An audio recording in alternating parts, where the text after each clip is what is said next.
Buongiorno e ben trovati da Sicilia. 24 i titoli del nostro telegiornale. Silvio Berlusconi è morto questa mattina a Milano, aveva 86 anni. La storia politica e personale del leader di Forza Italia ed ex premier racconta di un forte legame con la Sicilia, dal trionfo elettorale del 61-0 nel 2001 alle vicende giudiziarie. Berlusconi nel ricordo di due siciliani che lo hanno conosciuto politicamente e personalmente, Gianfranco Miccichè e Giuseppe Palumbo.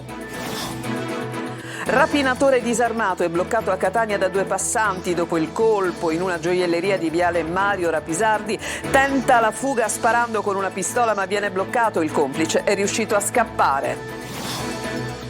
Mala movida a Palermo, i cittadini in corteo per richiamare l'attenzione su sicurezza e necessità di maggiori controlli nel centro storico. I residenti confessano: abbiamo paura ad uscire. 4 comuni siciliani alle urne per eleggere il sindaco al ballottaggio. Si vota fino alle 15 a Siracusa, Cireale, Aci Sant'Antonio e Piazza Armerina. In netto calo l'affluenza. Aumentano i costi di conferimento in discarica. I sindaci del Catanese si mobilitano. 28 primi cittadini firmano un documento appello rivolto alla regione.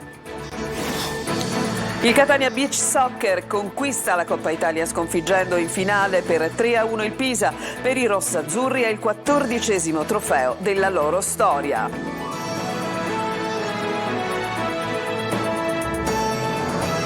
Ancora ben trovati. Silvio Berlusconi è morto questa mattina a Milano, aveva 86 anni. La storia politica e personale dell'ex premier e leader di Forza Italia è segnata da un legame importante con la Sicilia e dal trionfo elettorale del 61-0 nel 2001 fino alle vicende giudiziarie. Ma sentiamo Luca Ciliberti.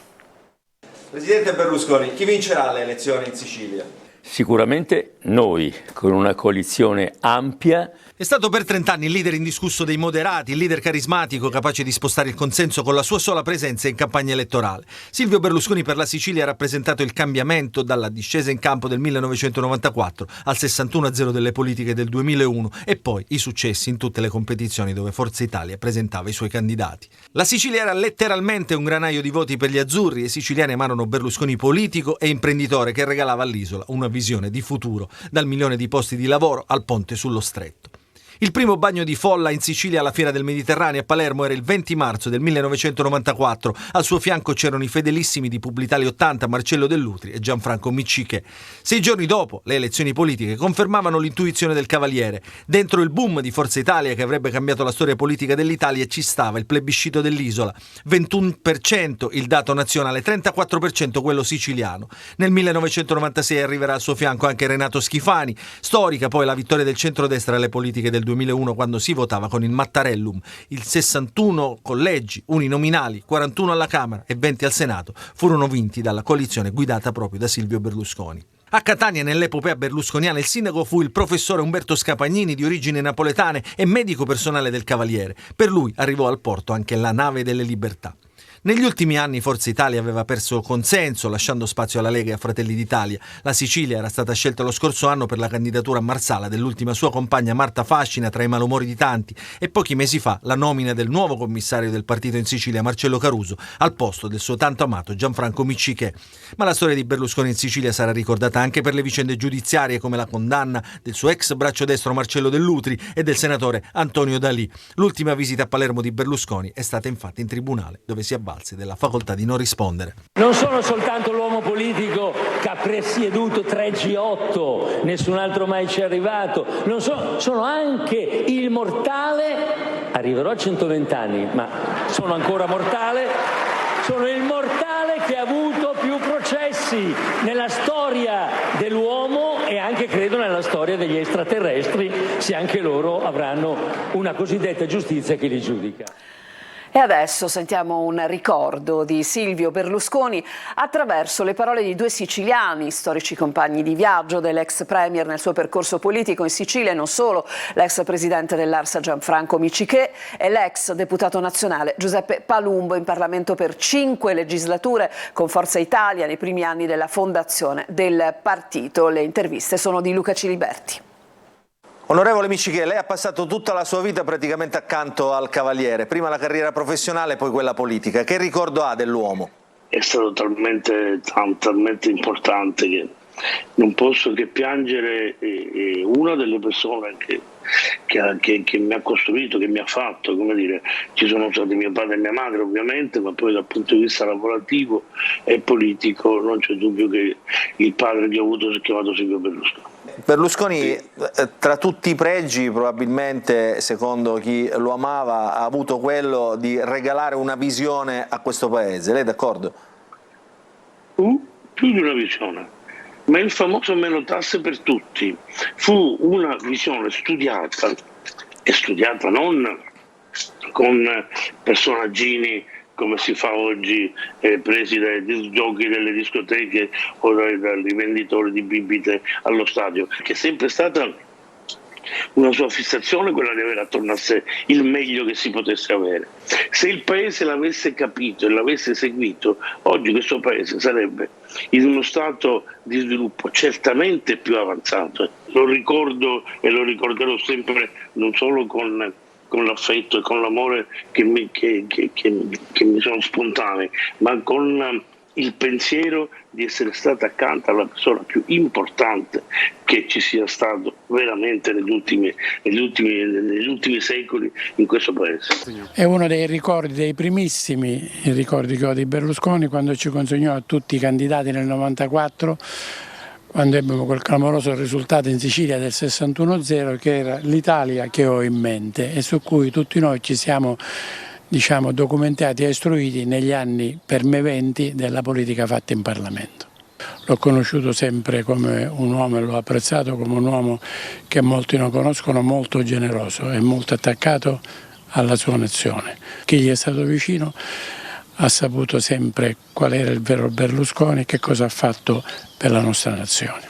Lui mi chiamava spesso con l'altro amico suo intimo che era Umberto Scapagnini, grande amico mio pure, e spesso anche per, come possiamo dire così, consulti brevi, medici eccetera, perché si fidava molto di Umberto e anche di me. Adesso cambiamo pagina, andiamo alla cronaca, vi mostriamo tra l'altro delle immagini, le immagini di un arresto, di un rapinatore che è stato disarmato e bloccato da due coraggiosi passanti. L'uomo aveva messo a segno una rapina a Catania in una gioielleria in Viale Mario Rapisardi, lo aveva fatto entrando nel negozio insieme a un complice che comunque è fuggito, mentre la fuga del rapinatore è finita praticamente dopo pochi metri grazie all'intervento di questi cittadini. Ci racconta tutto Emanuela Corsi. La pistola a terra, il sangue, uno zaino per contenere la refurtiva. È quello che resta della tentata rapina in una gioielleria avvenuta questa mattina in Viale Mario Rapisardi a Catania, sventata da alcuni uomini che si trovavano in zona. In due, con il volto travisato e armati di pistola, hanno fatto irruzione in questo esercizio commerciale poco dopo l'apertura, alle 9:30 circa.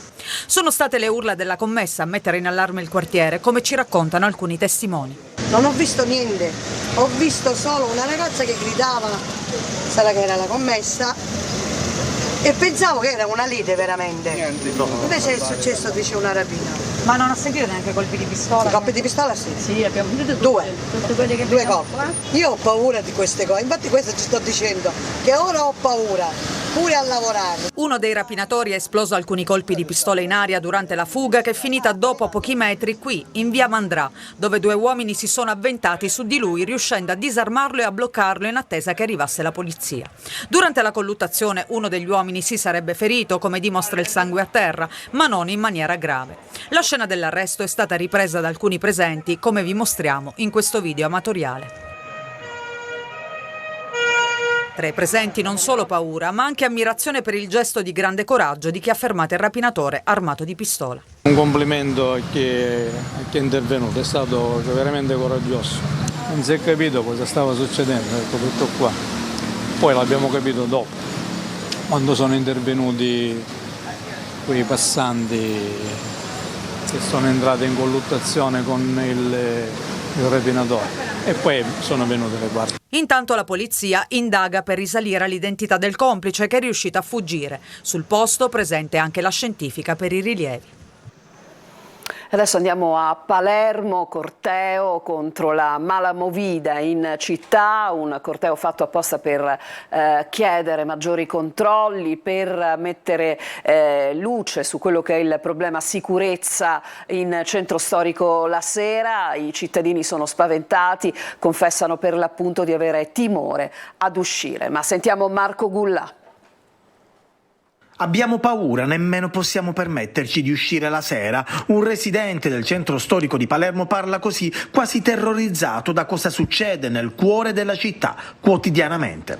Episodi di violenza, aggressioni, movida selvaggia, rifiuti e schiamazzi. No, non è un girone dantesco, è il centro storico di Palermo. I turisti la prima cosa che chiedono nel momento in cui entrano in casa è "Is it safe?"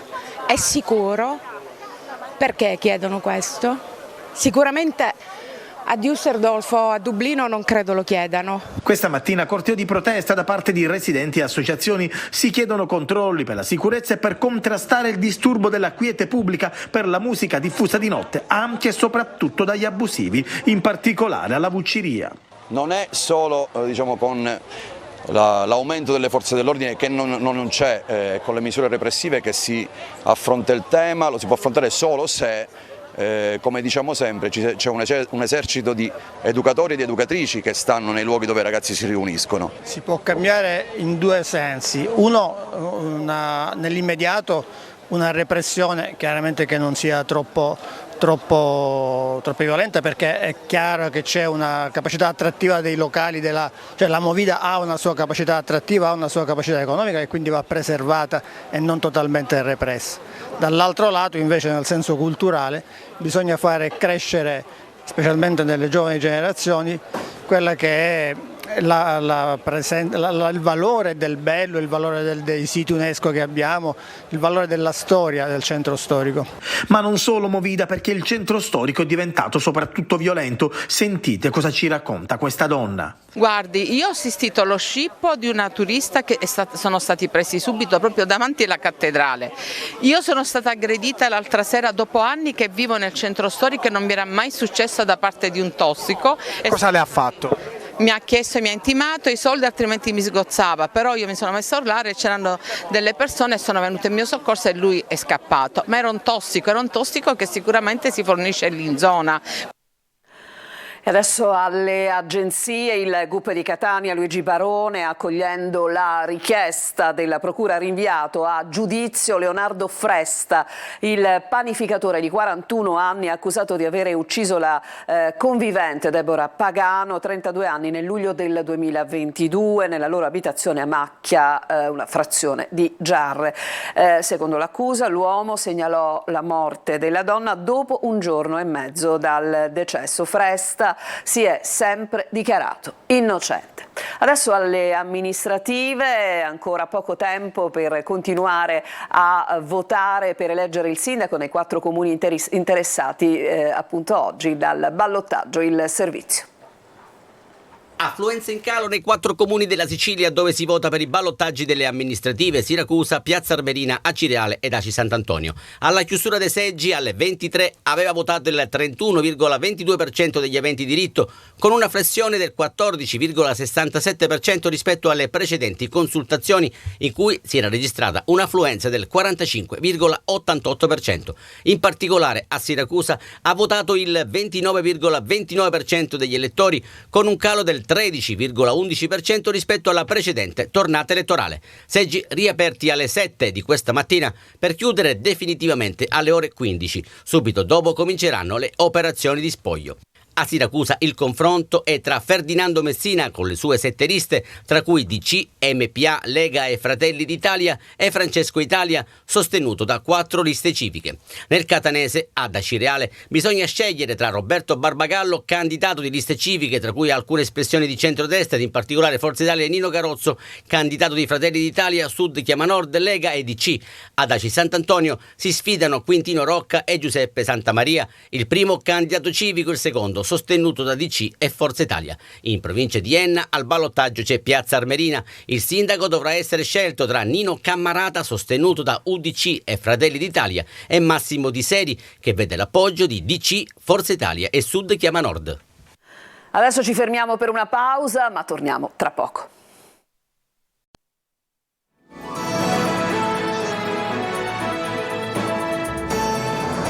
Da parte di Sicilia 24, aumento spropositato dei costi di conferimento dei rifiuti, e così i 28 sindaci del Catanese si sono riuniti e hanno firmato un documento da inviare alla regione siciliana affinché intervenga. Sentiamo il servizio di Simona Mazzone. Nonostante siano considerati territori virtuosi nell'ambito della raccolta differenziata, 28 comuni del Catanese si stanno scontrando con un grave aumento dei costi di conferimento. I sindaci dei centri interessati si sono ritrovati a discuterne nell'aula consiliare del municipio di Sant'Agata Libattiati, dove il primo cittadino, Marco Rubino, si è fatto promotore di un documento programmatico firmato insieme a tutti e 27 i suoi colleghi da inviare alla regione. Se il servizio di conferimento prima costava 107 euro a tonnellata, adesso molti comuni lo pagano 380 euro, con un aumento di oltre il 300% che si abbatte sulle tasche dei cittadini. La SRR Catania Area Metropolitana, la società che si occupa della raccolta, presente all'incontro con il suo presidente Francesco Laudani, che ha già aperto un tavolo di confronto con l'assessorato competente. Con l'assessorato, la SRR nostra, ma comunque tutte le SRR siciliane, stanno rivedendo di riprogrammare i flussi dei rifiuti al fine di poter riprogrammare i conferimenti presso le poche discariche rimaste in Sicilia. Quindi c'è la possibilità che questi aumenti vengano bloccati? Dipende dalle capacità che ci sono all'interno della Sicilia, ma dipende anche da una corretta politica differenziata al fine di diminuire il quantitativo dell'indifferenziato. I tempi sono stretti e i sindaci quotidianamente si confrontano con i cittadini stanchi dei continui aumenti. Siamo qui ad invitare il nostro assessore, il nostro governo regionale a dire con chiarezza e a fare soprattutto programmazione, perché abbiamo bisogno di una sana programmazione per poter capire quale sarà il futuro di questa Sicilia, ma un futuro reale, concreto. Secondo i primi cittadini occorre che la regione si occupi di una riprogrammazione del conferimento dei rifiuti nelle poche discariche presenti in Sicilia e che si acceleri il processo di rimborso ai comuni. Le proposte chiaramente per evitare l'aumento della Tari sono tre. Intanto che la Regione ci debba aiutare a sostenere i maggiori costi di conferimento in discarica. È inammissibile che nell'arco di un anno da 110 euro si arrivi a 380 euro a tonnellata per rifiuto indifferenziato. Questo inevitabilmente viene riversato sulla composizione della tariffa che è la Tari. Punto 2, la Regione deve riformare il sistema della SRR che non funziona. Siamo purtroppo sottomessi alla gestione delle piattaforme che per la maggior parte sono addirittura private e non possono aprire e chiudere a loro piacere. Terzo punto, che la Regione si attivi immediatamente per fare i termovalorizzatori, perché oltre il danno e la beffa i nostri rifiuti vanno all'estero e vengono termovalorizzati all'estero. A Palermo un operaio della RAP è finito in ospedale durante gli interventi di bonifica e pulizia delle cataste di rifiuti accumulate per la mancata raccolta dei rifiuti appunto dei giorni scorsi. La pala meccanica con la quale stava raccogliendo la spazzatura si è ribaltata e il mezzo è finito contro un muretto ed è caduto nel vuoto. L'operaio è stato soccorso dai vigili del fuoco che lo hanno estratto dalla cabina e affidato alle cure dei sanitari del 118 in via Colonna Rotta. Sono arrivati anche gli agenti delle volanti della polizia. L'operaio è stato poi ricoverato al Policlinico. Adesso ci occupiamo di spettacolo, andiamo a Siracusa. Dopo le due tragedie al Teatro Greco va in scena la commedia Successo di pubblico per la pace di Aristofane. Il servizio di Francesco Aloi. Quando il sole tramonta al Teatro Greco si recita. Dopo le tragedie è il turno della commedia La pace di Aristofane. 2 ore di spettacolo anche con frasi dialettali in cui si mette in scena un conflitto purtroppo ancora attuale, la pace contro la guerra. Aristofane ci parla della stupidità degli uomini, della superficialità degli uomini che non riescono a trovare un accordo, sono gli uni contro gli altri. Trigeo, interpretato da Giuseppe Battiston, va nell'Olimpo per chiedere agli dei la fine degli scontri. Usa questo scarabeo gigante nutrito con lo sterco. Com'è per voi che affronto tali avventure? Da adesso e per i prossimi 3 giorni non dovrete più né cagare né scorreggiare. Che se questo qui dall'alto fiuta la Roma subito si precipita in picchiata per andare al pascolo e mi fa schiantare. Scopre che tutti sono stati lasciati in balia di Polemo, la guerra, ma Trigeo è bravo a cogliere l'attimo, approfitta della sua assenza e chiede aiuto al popolo dei contadini.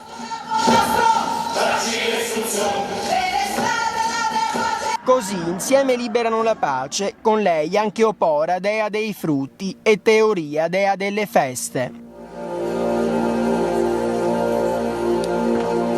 I contadini si uniscono per liberare questa pace e come sempre in Aristofane i politici vengono presentati malissimo, cioè sono i responsabili della guerra e di tutti i disastri che sono successi ad Atene. Fra l'altro un unicum di questa commedia è proprio che in scena c'è Atene. La guerra è finita, le armi non servono più, Trigeo e Opora si sposano e si festeggia con banchetti, canti e balli, no alle guerre del passato e del presente. Adesso un'altra pausa, in chiusura la vittoria del Catania Beach Soccer che conquista la Coppa Italia tra poco.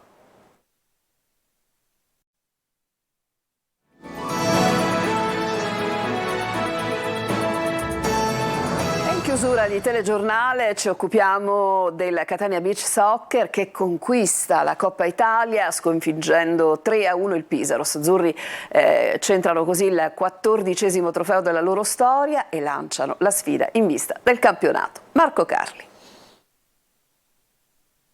14° trofeo in bacheca, il Catania Beach Soccer dimostra ancora una volta di essere una squadra storica del calcio sulla sabbia italiano. La finale con il Pisa vedeva i toscani favoriti in virtù dell'ultimo incontro disputato in Supercoppa il 2 giugno scorso. Invece hanno avuto la meglio con merito gli etnei, 3-1 il punteggio nell'atto conclusivo più spettacolare e avvincente della recente storia del Beach per quanto riguarda la Coppa Nazionale. Un gol per ogni periodo per la squadra guidata da Fabrizio Santos, primo tempo che si chiude con il vantaggio di misura dei rossazzurri grazie al primo gol stagionale del numero 11 ex San Benedettese Percia Montani. Si succedono le occasioni fino alla rete di Be Martins che trova il portiere toscano fuori dalla porta. Ma non è finita. Nel terzo parziale arriva il gol di Bruno Xavier contestato dai rossazzurri che riapre definitivamente i giochi. Il Pisa ce la mette tutta ma deve arrendersi a pochi secondi dalla fine quando Giordania, porta praticamente sguarnita, infila il 3-1 che vale vittoria e Coppa Italia, un successo dedicato anche al dirigente sportivo Santopalma recentemente scomparso. Ci aiutava tanto, è stato con noi, anche se non era con noi, era sempre all'interno della struttura, ci veniva a trovare, scambiavamo. Poi la dedico a tutte le persone che ci seguono e ci hanno dato grandi attestazioni di stima in questi mesi. E adesso si pensa al campionato, un altro palcoscenico su cui il Catania Beach Soccer vuole recitare da protagonista. Sicuramente ci tufferemo, adesso c'è un momento di stacco perché tra Coppa dei Campioni e nazionali ci sono degli eventi delle nazionali, quindi abbiamo prestato i nostri giocatori a tutte le nazionali, quindi poi ci ritufferemo, andremo a Ciro Marina e andremo prima a Catania, giocheremo prima a Catania in casa e poi a Ciro Marina e cercheremo poi di prendere il massimo di ogni cosa. E subito dopo il nostro telegiornale, quindi fra pochissimo, spazio al calcio siciliano. Saranno 30 minuti di focus, condotto appunto da Marco Carli, sul momento particolare delle 3 società professionistiche isolane. Il Catania a breve ufficializzerà il nome dell'allenatore, a Messina si vivono giorni frenetici dal punto di vista societario, in casa Palermo si pensa al mercato. Dunque fra poco nel nostro focus spazio anche alla finale fra Enna e Siracusa che vale l'accesso in Serie D. L'appuntamento è in diretta sul Telecolor ma anche in streaming su lasiciliaweb.it. E con questo si chiude questa edizione di Sicilia 24. Io vi ricordo il prossimo appuntamento con l'informazione su Telecolor alle ore 19. Vi ringrazio per averci seguito.